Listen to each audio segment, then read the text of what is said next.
Bonjour famille, long time no see, Immobilier Web 3.0 à votre service. Donc aujourd'hui, on va décoder un petit peu le marché d'aujourd'hui et une petite astuce finale pour l'investissement 100% locatif. Allez, on commence.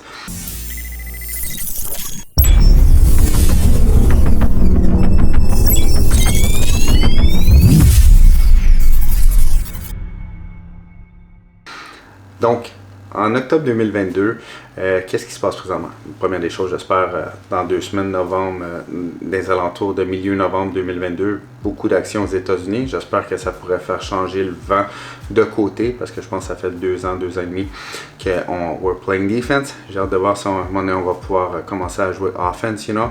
Fait que moi, je suis avec vous autres, je vous suis. Donc, c'est sûr que beaucoup d'actions de ce côté-là.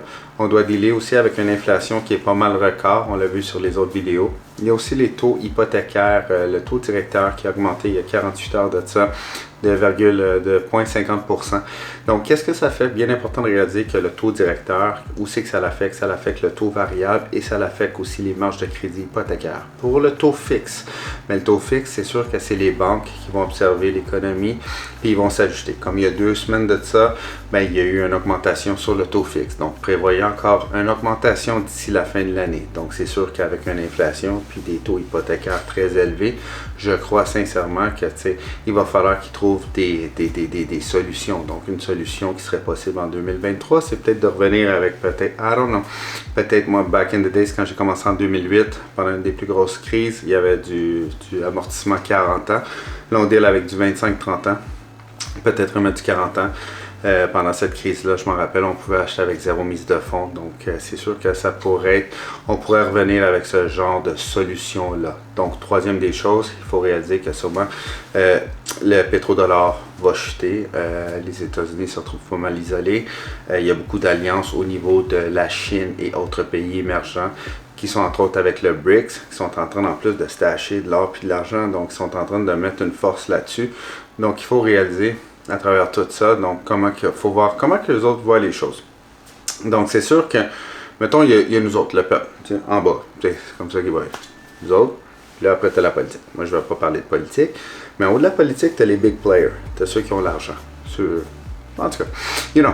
Fait que eux autres, ben, ils vont pas laisser tout ça s'écrouler. Fait que selon moi, qu'est-ce qui va arriver si on essaie de décoder tout ça? Ben, ils vont juste tout simplement, puis je veux pas être à l'avance sur mon temps. Hein. Souvent, back in the days, on me le disait, premier à texter pendant que tout le monde était au téléphone sur des bottins téléphoniques. Après, je faisais mes textos par reconnaissance vocale. Là, mes emails sont faits par reconnaissance vocale. Là, je pense que tout le monde fait ça aujourd'hui.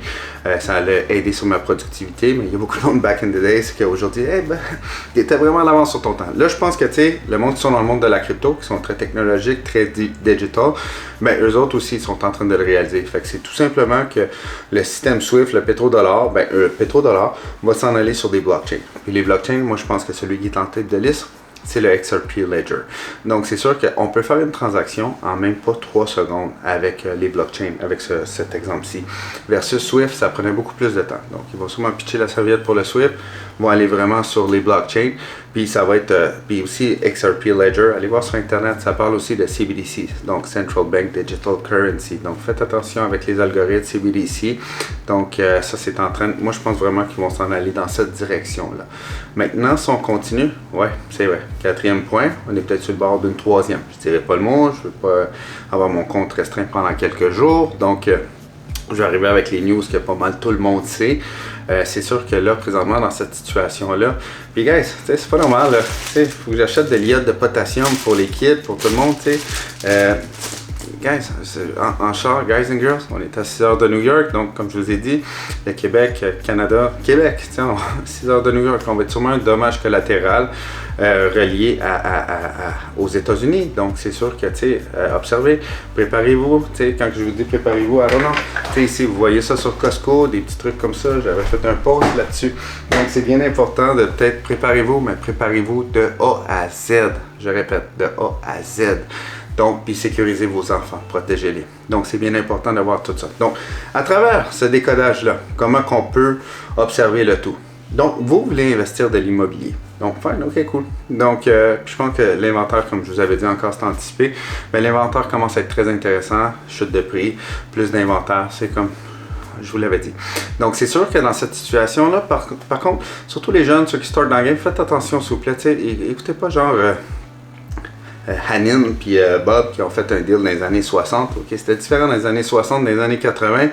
Ça change à tout là présentement, c'est quasiment à chaque trimestre, à chaque 3 mois, ça change. Donc ajustez-vous. Puis un petit nouveau, tu sais, est-ce qu'il y a l'expérience? Moi je sais pas, tu sais, ça fait 14 ans que je suis dans le game. Tu sais, chez Remax, j'ai atteint, je pense, le temple de la renommée.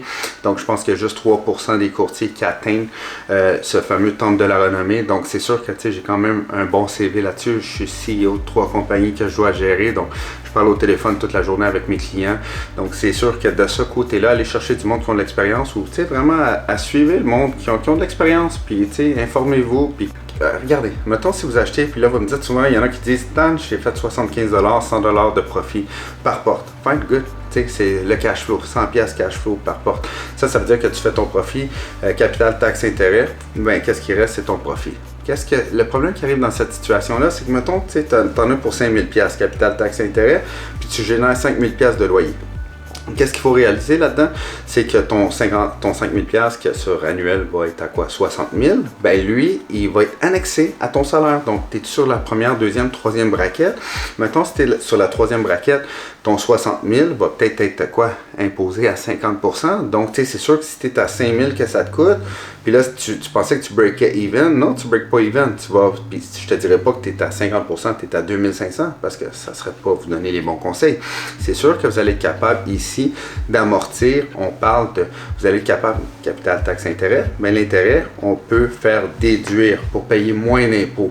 Donc, il y a une déduction. Les intérêts, on peut les déduire de l'impôt. Puis aussi, il y a des rénovations qu'on peut faire. Il y en a qu'on peut faire, qu'on peut mettre annuel, puis il y en a qu'on peut mettre sur un amortissement. Puis, on peut amortir aussi. Donc, qu'est-ce que j'essaie de vous dire? Allez chercher, comme dans n'importe quelle industrie, un bon courtier immobilier, un bon courtier hypothécaire, un bon comptable. Dans n'importe quelle industrie, il y en a des bons puis des pas bons. Mais allez chercher ceux que vous filez, qui vous ressemblent, puis que vous sentez qu'ils sont quand même assez authentiques. Puis, allez chercher du monde spécialiste, du commercial, courtier commercial. Donc, c'est sûr qu'il y en a beaucoup, là. Fait que, regardez, je vais essayer de vous en amener d'autres aussi. Il y a d'autres petits pièges que j'entends jamais parler, qu'il faut vraiment que je vous partage. Donc, restez forts, restez unis, les amis. Puis écoutez, si vous voulez d'autres analyses, astuces, décodage en immobilier, suivez-moi. Ça va me faire plaisir de vous aider.